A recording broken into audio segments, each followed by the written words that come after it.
한때는 포기할까도 생각했다 이런 얘기를 했습니다. 김종인 위원장 힘든 것이 많은 모양입니다. 오늘 사과하는 기자회견을 했는데 3번이나 고개를 숙였습니다. 그러면서 여러 가지 너무 힘든 게 많아서 포기도 생각했다. 그렇지만 다시 한번 기회를 달라고 얘기하면서 차명진 후보의 발언 절대 입에 올려서는 안 될 말이고 정말 죄송하다고 얘기했습니다. 김대호 후보, 차명진 후보 여전히 지금 받아들이지 않는 그런 모습인데요. 자, 한번 그 장면 보시죠. 통합당의 국회의원 후보자 2사람이 말을 함부로 해서 국민 여러분 실망하고 화나게 한 건 정말 죄송스럽다는 말씀을 먼저 드립니다. 공당의 국회의원 후보가 입에 올려서는 결코 안 되는 수준의 단어를 내뱉은 것입니다. 이 당의 행태가 여러 번 실망스럽고 모두 포기해야 하는 건지 잠시 생각도 해보았습니다. 그래도 제가 생애 마지막 소임이라면서 시작한 일이고 나라가 가는 방향을 되돌리라는 국민 목소리가 너무나 절박해 오늘 여러분 앞에 이렇게 다시 섰습니다. 이번 총선에서 통합당에 한 번만 기회를 주시면 다시는 여러분 실망하는 일이 없도록 하겠습니다. 많은 국민들께 큰 실망을 안겨드린 잘못된 발언에 대해서 당 대표로서 무거운 책임감을 느낍니다. 특히 차명진 후보의 발언은 매우 부적절하고 또 잘못된 인식이라고 하는 점을 이 자리에서 분명히 말씀드립니다. 깊이 사과드립니다. 통합당의 국회의원 후보자 예, 김두수 평론가 2사람 발언 어떻게 들으셨는지요? 예, 미래통합당의 현주사라고 생각합니다. 과거 미래통합당의 이런 막말에 관련된 5.18도 그렇고 당내 여러 가지 이부에 대해서 미온적으로 대처했고요. 이 미온적인 대처 결과가 미래통합당이라고는 당명에도 이렇게 반영되어 있는 것입니다. 우리가 지금 많은 평론가들이 그런 이야기를 합니다. 통합이라고 하는 당명을 쓴 당이 총선에 승리한 적이 없습니다. 그건 뭘 이야기하냐면 내부적 혁신을 하지 못했다는 뜻이고 내부적 혁신을 못한 그 결과가 이렇게 반영되고 있다고 생각합니다. 이번에 이 과정에서 보면 지금은 김종인 대표가 저렇게 이제 겸손하게 이 부분을 반성하고 사과하는데 이것은 선거에서 최고의 표는 동정표라는 이야기가 있습니다. 그래서 보수의 장점이라는 것이 안정감이고 또 그런 측면에서 이해는 합니다. 그러나 이 막말과 이런 식의 그 당내에 혁신하지 못한 이 당의 어떤 상태를 보면 앞으로 또 이런 막말이라든지 이런 또 재발할 수밖에 없을 것이다. 그것이 민주통합당이라는 당명에 반영돼 있다 이렇게 생각합니다. 예, 김영주 의원, 네. 이 당의 행태가 여러 번 실망스러웠고 모두 포기해야 하는 건지 잠시 생각도 해봤다. 어떤 부분에서 그런 생각이 들었을까요?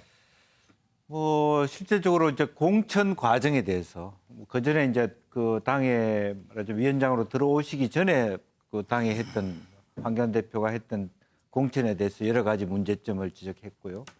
사실 어떻게 보면 이번 총선에서 나온 말하자면 위성 정당에 대한 공천, 비례대표 공천, 지역구 공천 자체가 여야 할 것 없이 사실은 굉장히 좀 말하자면 신속하게 숙성시키지 않고 검증이 잘 안 된 채로 공천된 그런 부분들이 없지 않아 있습니다. 이제 그런 부분들이 과연 이런 분들을 모시고 그분들이 나중에 국회의원이 된다 한들 과연 새로운 나라에 자기가 들어왔던 어떤 자기 소임을 다할 수 있겠느냐에 대한 회의가 들었다라고 하는 것이고요.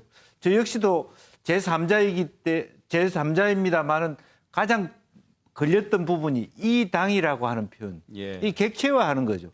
자기와 다른 표현이거든요.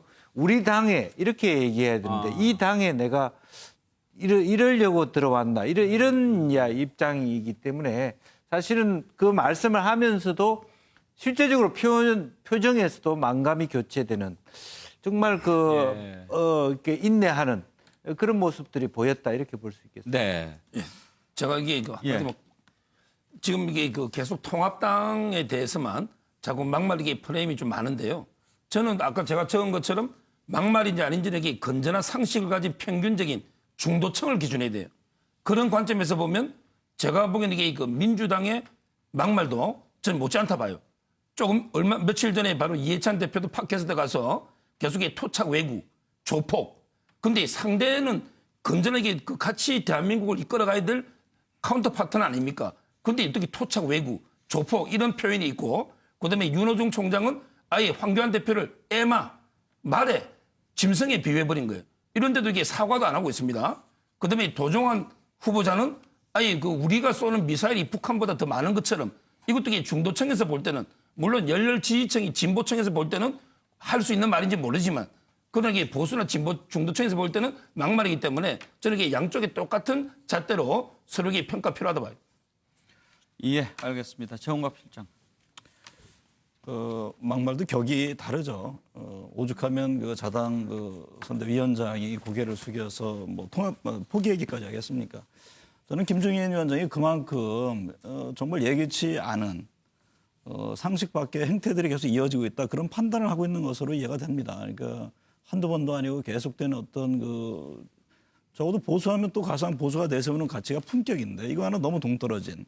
그러니까 그런 점들을 보면서 공천에 대한 문제까지도 저는 김종인 위원장은 나름대로 상당히 불만이 좀 있을 거라고 보여집니다. 그런데 이 문제는 어쨌든 간에 통합당 입장에서는 빨리 정리를 하고 국민들에게 진심으로 용서를 구하지 않으면 저는 굉장히 특히 수도권에 상당히 접전을 벌이고 있는 데는 영향을 많이 미칠 것이라고 보여집니다. 논란이 되는 발언들은 토론회에서 많이 나오고 있습니다. 또 이번에는 광주의 미래통합당 후보가 토론회에서 이런 표현을 해서 지금 매우 논란이 커지고 있습니다. 한번 들어보시죠. 무슨 얘기를 했는지.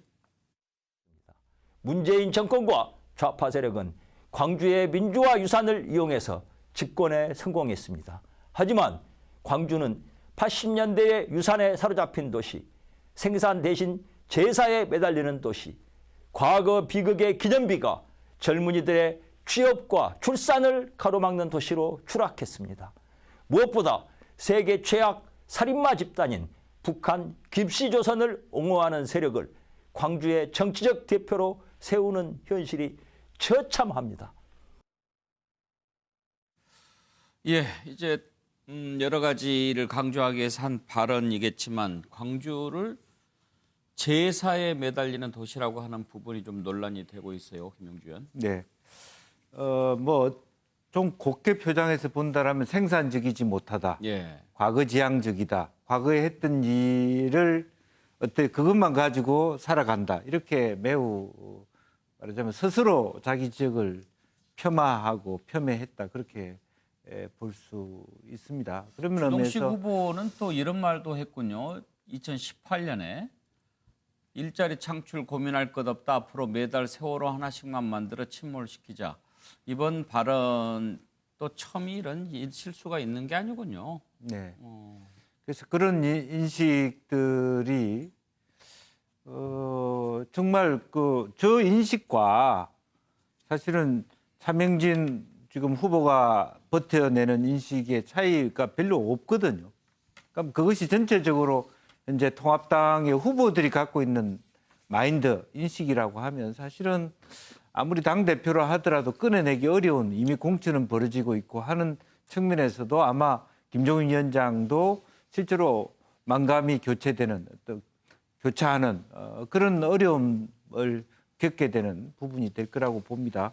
그래서 실제적으로 정말 21세기의 미래와 통합을 주장하는 정당의 그 후보로서의 어떤 새로운 돌파구, 새로운 비전 이런 얘기보다는 여전히 자기 지역과 말하자면 대결 의식 속에서의 편가르기가 물론 정치권이라고 하는 것은 편가르기해서 투쟁을 하는 것입니다만은 조금 더 정책적인 수단으로서 좀 더 이념보다는 실용 주체로서 대결하는 예. 그런 싸움이 되지 못하는 것이 안타깝다 그런 생각이 듭니다. 서정욱 변호사, 주동식 후보의 광주는 제사에 매달리는 도시 저 발언은 아까 서 변호사가 말씀하신 그 막말의 기준에 비춰봤을 때 어떻다고 보십니까? 저는 이제 부적절한 막말로 봐요. 왜냐하면 이게 어느 한 도시를 저렇게 비하하는 거 있잖아요. 과거에 그 정태욱 그분도 이게 소위 이부 망천 발언이 있었지 않습니까? 그리고 이게 이해찬 대표도 부산이 초라하다 이런 발언이 있었지 않습니까? 어느 식으로 저는 이게 어느 특정 지역을 일방적으로 이게 딱 단일화하는 그런 거 상당히 부적절하고요. 광주도 이게 뭐 무조건 과거만 매달리는 제사. 저 전체 발언의 취지는 모르겠지만 저는 이렇게 생각합니다. 항상 이 발언은 전체 취지도 중요하지만 부분적인 표현이 아주 중요할 수가 있거든요. 이해찬 대표 발언도 부산은 전체 취지는 발전시키기 전 취지지만 초라하다는 표현. 저는 이게 광주도 이 제사, 이 표현은 아주 잘못된 표현이다. 이래 봅니다. 예.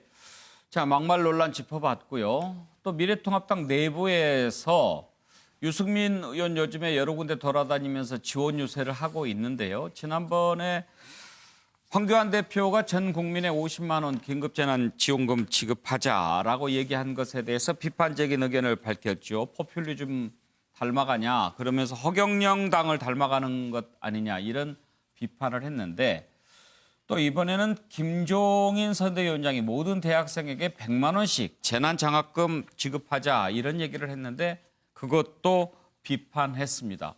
유승민 의원이 이렇게 지도부에 대해서 연일 각을 세우는 이유가 뭘까 한번 짚어볼 텐데 김종인 위원장의 발언 내용을 먼저 들어보시죠.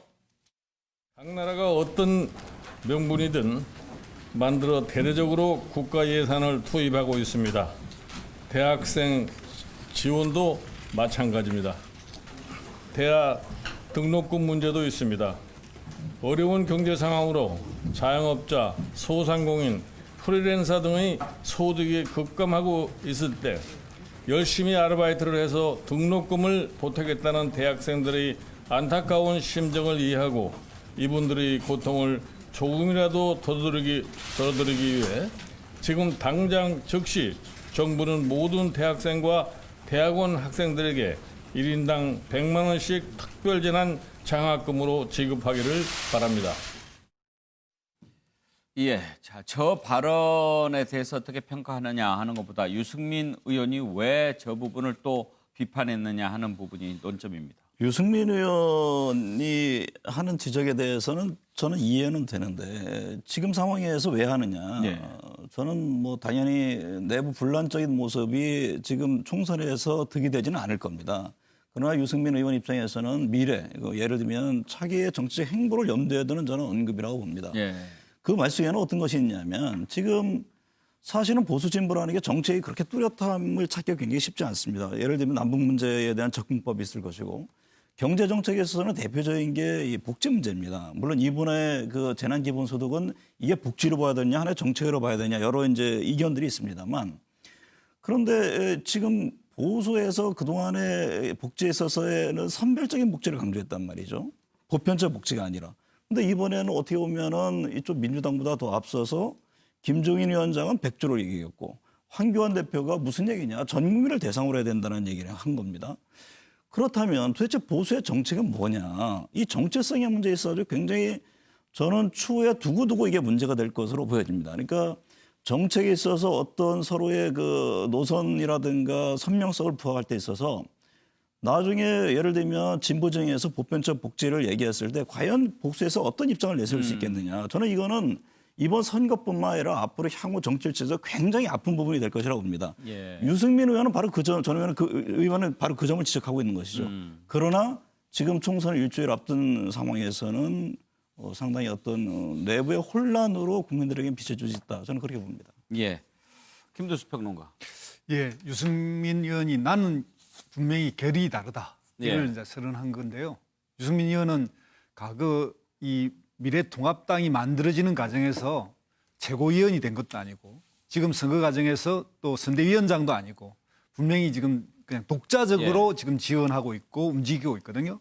그래서 이 유승민 의원은 미래통합당이 만들어지는 과정에서 저는 보쌈을 당했다 이런 표현을 했습니다. 예. 유승민 의원이 가지고 있던 당의 모든 국회의원들이 다 출마를 위해서 미래통합당에 합류할 때 유승민 의원이 가장 마지막에 합류했고 그런 측면에서 이번에 가는 이 자기는 결이 다른 독자적인 노선을 가지고 있다. 한편으로 또 이 내용에 있어서도 합리주의자로서의 보수주의자로서의 유승민을 분명히 강조하는 이야기라고 생각합니다.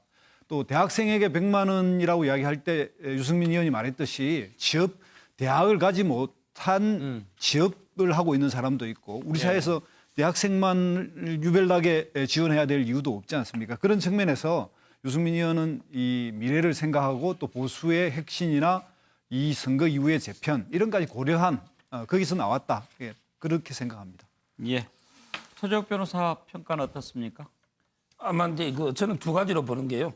평소에 소신, 그분은 이제 아주 보수주의자로서 포퓰리즘 그런 데 소신이 하나 있고요. 그다음에 두 번째는 이제 선거 후를 보는 게 아닌가. 선거 후에 대권 주자로서 아마 자기 존재감이나 이것 때문에 저는 자꾸 저렇게 비판하는데요. 근데 결국은 지금 이게 선거 일주일도 안 남은 상황이고 본인도 이게 어차피 통합을 했잖아요. 그렇다면 이게 선거에는 저게 도움이 안 되거든요. 따라서 아무리 평소 소신이고 미래를 보더라도 지금 좀 당의 단합을 위해서 조금 이게 비판을 자제하는 게 좋겠다 이런 생각이 들어요. 네.